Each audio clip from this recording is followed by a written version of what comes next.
Hey friends, all right, so here's a little shop update for you.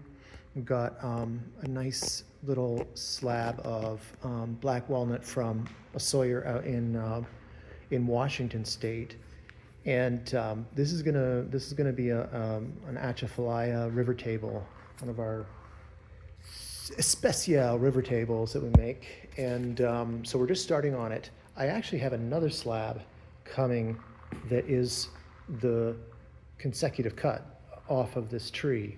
So it looks very similar to this, but it's going to be a little bit bigger. So I think we'll be able to make two tables at once. And I think what I'm going to do for this one, our friend wanted it in walnut with a black river. So I think that's what we're going to do. And they want it on a Fresco base. And if you don't know what I'm talking about, you can go to our website, frabonifurnishings.com, and you just go browse to our tables and you'll see the different kind of bases that we can put on our river tables. And so here's the legs for the Fresco style base. What it is a solid wood, solid hardwood base. In this case, it's walnut. The Fresco base looks like this. Here's one over here. This is one of the show pieces we made, and this one's solid wood as well. It's ambrosia maple, but you can see it's got those arches, and it's we make it all here and all that kind of stuff. But it comes apart, so that's another thing about it. It's a solid, beautiful solid wood base with these cool arches, and when you put the top on it, it's got that little inset around it that looks really, the reveal that looks really beautiful. So that's the style of base that's going on the tabletop. And you can see over here, we started to cut out the legs. And the legs have to be, there's two parts to the legs. There's the A and B side. So they kind of go together. I'm one-handing this, so pardon me. They're gonna have to go together kind of like this. Eventually they'll get glued up sort of like that. And it will sort of form a butterfly, at each side to the, each leg of the table will kind of be this big hunkin' leg, and then it'll have a kind of piece in the middle here. So the way we do it, or the way I do it anyway in our little shop, is I just built this little, what I guess I call this a upright 45-degree jig. What this allows you to do is I do have a little saw stop table saw, but it's not the big cabinet grade saw stop, the big cast iron tables.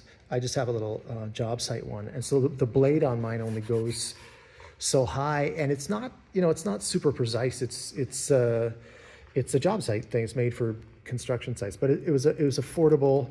Once we get a little more funds or whatever, we'll probably get the saw stop cabinet saw, table saw, but for now we have a little job site one, and it works great. It's a saw stop one with the blade technology that stops if you stick your finger in the blade or whatever. And it also was the cheapest one I could get that accepted a dado stack for all the wood nerds out there. But anyway, what this jig does is allows me to, on those little saws, like the blade does tilt, so I can do angled cuts, and in this case I need to do a 45-degree cut. I need to shave off this slice here, and I have to do the same thing, but the opposite side on this one, so that they come together at a 45-degree angle in that butterfly kind of position.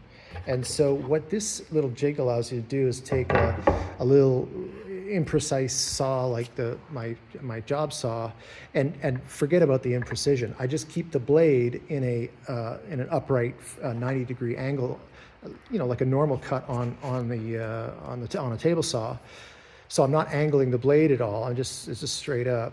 And then you make the cut using this sled. This is like a proper jig that it's got little rails underneath it that run along the table saw. So woodworkers will know what I'm talking about. But you might be able to see them there. Yeah, see they stick out there. So there's tracks in the table saw. So this sled can run along the table saw, in a perfect parallel to the blade.